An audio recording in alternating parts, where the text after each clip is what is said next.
Hello friend, welcome to my channel Sight World. Today's video is very informative to all of you. In this video, I give you the information how to calculate the cutting length of a square stirrups or rings with example. तो मेरे इस channel में आपका स्वागत है और आज का वीडियो बहुत ही ज़्यादा इम्पोर्टेंट होने वाली है। तो अगर आप मेरे इस चैनल पर नए हैं तो प्लीज़ मेरे इस चैनल को सब्सक्राइब कर दीजिएगा। अगर वीडियो पसंद आए तो लाइक भी कर दीजिएगा। तो चलिए वीडियो स्टार्ट करते हैं और आपको बताते हैं कि जो आपका स्क्वायर रिंग्स होते हैं उनका कटिंग लेंथ कैसे फाइंड करते हैं। तो आप ये जो देख रहे हैं ये स्क्वायर कॉलम्स है।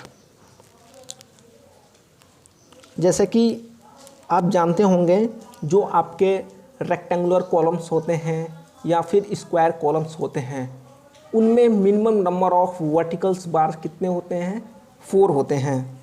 तो इनमें हमने 4 बार्स रखे हैं, 1 2 3 4।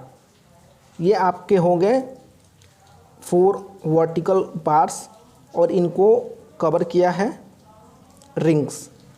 ये आपके रिंग हो गए। तो आज हम ये जो रिंग की जो कटिंग लेंथ होती है इसके बारे में जानेंगे कि इसको हम कैसे कैलकुलेट करते हैं। ये आपका क्लियर कवर हो गया और यहाँ से लेके आपका यहाँ तक आपका ये हुक लेंथ हो गया। तो चलिए एक बार फॉर्मूला देख लेते हैं। वैसे फॉर्मूला की ज़रूरत नहीं है, लेकिन फिर भी आपको मैं एक बार बता देता हूँ। तो जैसे आप देख रहे होंगे 2 in bracket a plus B, तो आपका a ये हो गया और ये b होता है, लेकिन ये स्क्वायर है तो स्क्वायर का सेम आपका डायमेंशन होता है। तो आपका ये आप जो है 2 in bracket a plus B आपका हो जाएगा 2 in bracket a plus a। आप क्या है कि पेरीमीटर निकाल रहे हैं, तो पेरीमीटर निकालने के लिए a प्लस a कर दीजिए, इंटू 2 करेंगे तो आपका पेरीमीटर निकल जाएगा। आपका जो ये पेरीमीटर निकलेगा ये हुक लेंथ जो है ये छोड़ के निकलेगा। तो आपको ये रिंग की पेरीमीटर निकालने के लिए आपका हुक लेंथ भी ऐड करना पड़ेगा। तो जैसे कि आपका यहाँ से पेरीमीटर निकल गया प्लस 2 इंटू हुक लेंथ कर दिए, तो ये आपका पूरा रिंग का जो साइज है वो आपका निकल गया, कटिंग लेंथ निकल गया। लेकिन क्या होता है, आपने ये तो निकाल दिया, पेरीमीटर निकाल दिए, आप उसमें हुक लेंथ भी ऐड कर दिए, लेकिन जब आप उसको मोड़ते हैं तो क्या होता है, लेंथ में इंक्रीमेंट हो जाता है। तो वो इंक्रीमेंट लेंथ हमको माइनस करना पड़ता है एक्चुअल कटिंग लेंथ फाइंड करने के लिए। तो इस वजह से जो आपके बैंड होते हैं, बैंड की वजह से जो आपके लेंथ में इंक्रीमेंट होता है उस इंक्रीमेंट को माइनस करके हम जो निकालते हैं वो हमारा एक्चुअल कटिंग लेंथ होता है। तो जैसे कि आप जानते हैं जो आपके स्क्वायर रिंग्स होते हैं या फिर रेक्टेंगल रिंग्स होते हैं उसमें कितने बैंड होते हैं, 5 बैंड होते हैं। तो जैसे आपके जो 3 बैंड होता है वो 90 डिग्री का होता है और 2 होता है 135 डिग्री के बैंड होते हैं। तो जब आप स्टील को मोड़ते हैं तो इन बैंड की वजह से आपका स्टील में इंक्रीमेंट हो जाता है लेंथ में। तो ये इंक्रीमेंट हम माइनस कर देते हैं फाइनल पेरीमीटर से।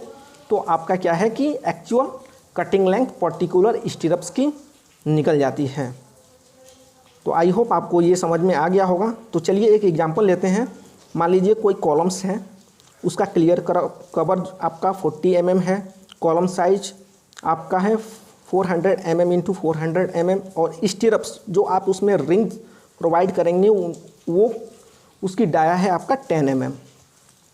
तो पहला केस होता है कि आपको ए की वैल्यू फाइंड करनी होती है। जैसे कि ये जो आपका कॉलम की साइज़ तो पता है 400 mm इंटू 400 mm, लेकिन आपको रिंग की साइज़ नहीं पता होता है। तो ये आपको ये कैसे निकालेंगे, तो 400 माइनस क्लियर कवर इधर से, क्लियर कवर इधर से।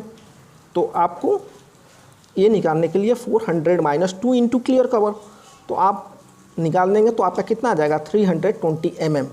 फिर आपको ए जैसे ही फाइंड हो जाता है तो आप इस वाले फॉर्मूले में रख देंगे। इस वाले फॉर्मूले में आप जैसे रखेंगे तो आपको ये इसकी ज़रूरत पड़ेगी हुक लेंथ की। तो आप जानते हैं जो आपके हुक लेंथ होते हैं ये आपके जो ये हुक लेंथ होते हैं वो 10D या 75 mm हम रखते हैं। तो आप देख सकते हैं ये आपका पेरीमीटर हो गया, plus 2 into hook length 10 into D, और 3 आपके 90 डिग्री बैंड, तो 90 डिग्री बैंड के लिए आप कितना रखेंगे 2D रखेंगे, और 135 डिग्री बैंड के लिए कितना रखेंगे 3D रखेंगे। आई होप आपको ये याद भी हो गया होगा अगर आप हमारा वीडियोस रेगुलर देख रहे हो तो इसमें आप रख देंगे। फिर डी की जगह आप 10 रख दीजिए, क्योंकि आप स्टेटअप्स जो यूज कर रहे हैं वो 10 mm का यूज कर रहे हैं। तो आपका फाइनली कितना आ जाएगा, आप इसको सॉल्व करेंगे तो आपका आ जाएगा 1360 mm। तो ये आपका हो गया cutting length. So the cutting length of the square stuff of column size 400 mm into 400 mm इस इतना। तो ये आपका एक्चुअल कटिंग लेंथ आपका वो पर्टिकुलर स्टेप्स का निकल गया। तो ये था आज का वीडियो। आई होप आपको समझ में आया होगा। तो मिलते हैं नेक्स्ट वीडियो में। Bye, take care.